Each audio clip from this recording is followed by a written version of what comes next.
What's up, guys? It's Mark Russell, ISA certified arborist licensed adjuster. And today we are coming to you with a couple questions. Do I have to use my insurance company's preferred vendor? This is for the homeowner. That's a great question. And from the contractor side is brought to us, or along the same lines, is from Jose Vanegas. 9 hours ago. What does it mean to be on program? So what we're going to do today, guys, is we're going to talk about being on program, preferred vendor. What is it? So I wrote out a few questions. Let's just talk about what the preferred vendor program is. A lot of people, you guys know it. If you've ever chased a storm, gone down, and you've talked to someone, they said, "Oh, we're going to wait for the company from our insurance company, the tree service that our insurance company is sending." And so actually, let's hit real quick before we go into it. Let's answer, do I have to hire or use the insured's preferred vendor? The short answer is, for homeowners policies in most states, they are not a right to repair contract. At least in my state, I've never seen one. In the state of Georgia, there might be right to repair contracts, but they get a little weird. And here's the reason. And for you tree service guys who may be out there who may get this question fed, the logic behind it is this. In the United States, we have like the right to domicile, the right to, hey, you can't come on my property, right? You can always tell someone, get off. So it gets into a really weird legal problem because, the insured, the homeowner, has pretty much warranted, hey, I'm going to mitigate against further damage. A tree is sitting on the house. There's a hole in the roof. But the insurance carrier can't be like, oh, okay, great. We're coming in with our tree army and we're going to like force you to use our preferred vendor. That gets weird. In most cases, no. You have the right to choose. And as a side note, it is the one time removing a tree off your house that you get to pick who you want, who does the best job. And we're going to get into some of that about the relational dynamics of being on program, what that means, and why you may want to reconsider having an on program guy. We'll get into that here in just a minute. So let's go to the next question is from Jose. Jose asks, what does it mean to be on program? Jose, thank you for the question. So this is it.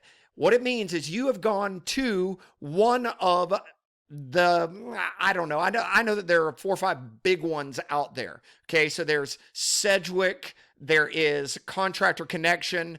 Almost like, they're what they're called TPAs, third party administrators.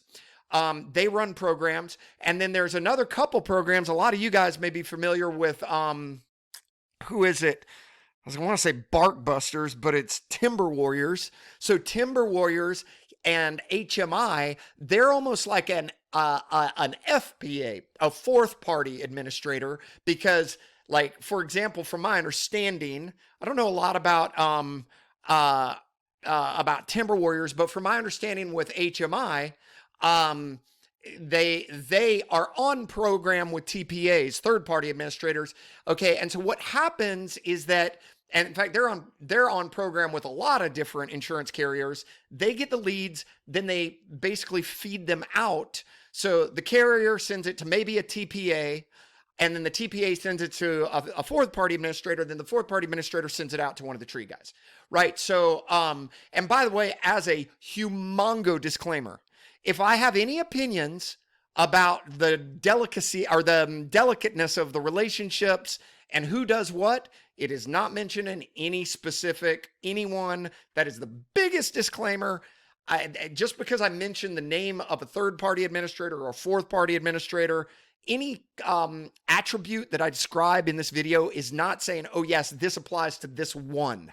Okay, that is a legal disclaimer. I'm just giving generalities of relational dynamics because you got to pay attention to what's coming up in a second. So basically what happens is the carrier needs quick response, right? And there's some parts of the country there's not a whole lot of tree guys, and they need to kind of network out, because when you really think about it, that hole in the roof, if they don't kind of nudge people along and hey, here's a guy we can send you, that rain may come in and cost $30, $40, $50,000 or more worth of damage in that house. So for the carrier's perspective, if they can kind of help that process along with certain people, that's helpful, especially if they know that they've already kind of worked with them. They know maybe their work is good, or they have a history together, or whatever. That definitely helps a carrier. Let's start answering some of these questions. So the idea behind a preferred vendor network is that your contractor is vetted, right? So for the homeowner, it's like, hey, this is an easy one-click button, and lo and behold, here comes a tree service. Now, and they're going to pull the tree off the roof, and all of a sudden my problems are gone. In reality, I remember Hurricane Michael. I remember being down there at Hurricane Michael. There was an insured, and we were down there 3 or 4 or 5 days. I don't know how long it was. And I remember there was this one guy with a tree on a house, and I knocked on his door day number 2 because we were working across the street. Said, "Hey, we've got our cranes. You want a tree off here?" No, I'm going to go with the guy the insurance carriers are sending. And I was like, "They're not going to get there." And he's like, "No, they said they'll be here tomorrow." They said they'll be here tomorrow. I heard that for 5 days straight until we moved on to another neighborhood. They never showed up. That's one kind of problem, is when you look at the logistics behind big storm events, everyone gets flooded. I don't care if you're the TPA. I don't care if you're the carrier, all the way down from the carrier, all the way down to the tree service. Everyone is moving at max capacity. And so the promise of one click does it quick type thing, when there is a big surge, you have to understand that they can only serve a certain amount of people. Okay, so that's one thing to kind of keep in mind, is if they said they're going to send someone out, just be aware that just because they said they're great, like the flow of it, keep in mind the flow. It is only, again, I'm not being specific on who I'm talking about here, but from my experience, I have seen the back end of this, and I know that they have a computer back end system that sends a lead out, and then that goes to a TPA, and then they notify via text or email to one of their contractors. And it says, "Can you handle this?" And it gives them a certain amount of time, and they either pick it up and say yes, or they sit it back and say, "No, we're busy." And then they send it to another and no. And then they send it to another and no. And so like that goes back and forth. But from what the homeowner sees, they don't see all that back and forth. So I guess what I'm saying is, during surge events, just believe me, when everyone's tapped, everyone is tapped.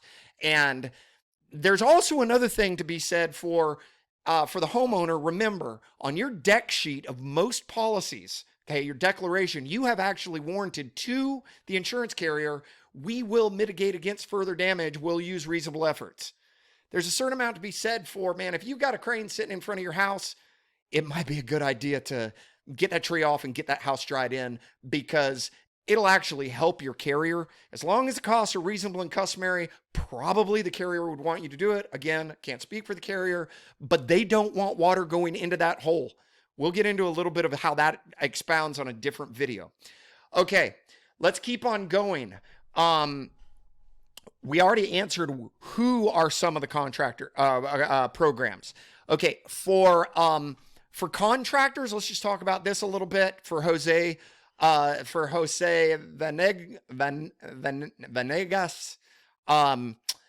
the pros. The pros are, man, you get direct lead feed, no marketing. From my personal experience, I haven't seen a whole lot of leads come my direction. I do know that, well, that direct lead feed is it. The cons, I'm just going to say, that's the pros. I mean, who doesn't want a lot of trees on houses calls coming into them? If you're a tree guy. The cons, in my opinion, if you know a lot about insurance work and you know what's covered, what's not, I won't even go into that. Well, yeah, maybe I will. There is a relational dynamic stress that happens biting the hand that feeds you. Okay? I'm not going to say that people do it, people don't do it. I'm just saying that when you get leads from a certain source, and that certain source is also the one who's paying the bill, there could be a potential of being like, oh, maybe I want to get this job done faster so my bill isn't so high. And getting it done faster may mean that I have to drive that bobcat across that grass and spend a little bit more than if I had a little bit more time. That type of thing. Like, get the job done quick because if the bill's too big, I may not get the next job. That type of scenario. And for the customers, you need to hear this from the tree guy's side of things. I promise you, that is something that's in the back of the mind. Like, there's this tension there. Okay. And we'll go in later on pricing and stuff about how crazy pricing can get.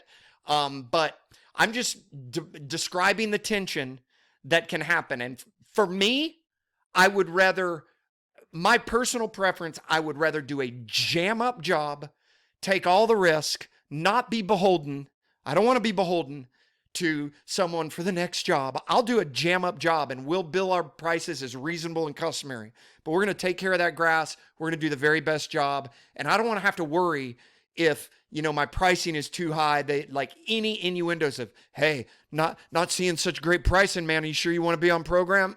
Ugh, no, thank you. Okay. I never heard that, but I definitely have heard stories in the industry. And that leads me to one thing that I had to interject to re-edit. And that is vetting with background check. So running a background check, wouldn't you think they would want the results of the background check? Not certain ones. I'm just going to say, we're going to not name names. The results, look at how the liability, it's just so bizarre. The carrier would say, hey, run the background check. Make sure to a random TPA. And the random TPA would say, hey, company, are your guys, we need to make sure that every guy that goes on this job site has been through a background check. And then the company would say, yes, they have been through a background check. Now, here's the crazy part. They don't ask for the results of the background check. Certain ones, not naming names. Now, think about that for a second. That is a legal move. You leave. If the company decides to continue throwing their employee, then that's on the company. All of that liability gets shucked down the line all the way down to the company. Carrier might say, we told the TPA. TPA then says, well, we told, here's the paperwork. And then all the way, the little tree guy who thought he was getting away with something then gets slammed because all the liability has been slammed down to the very bottom. And the whole time, everybody's been background checked. But what's the good of a background check if no one upline is seeing the results? But they don't see the results in certain scenarios. Another thing, isn't that weird? You just never would have thought that, huh? Another thing, you better have an admin on steroids because, baby, it is a lot of paperwork for certain ones of these programs. Let's see. I'm going to get back to my original video here now. Okay, you guys, keep asking the questions. If you like this data, baby, I told you you're going to be drinking from the fire hose because this is what I wound up doing. Insurance and trees. And man, to quote Napoleon Dynamite, yes, there is a lot more where that came from. So hit the like, hit the subscribe, ring the bell, send your questions in, and then ring the bell for notifications, and you'll know when your question gets answered. Thanks, Jose. You guys have an awesome day. Y'all keep questions coming. Take care. Bye-bye.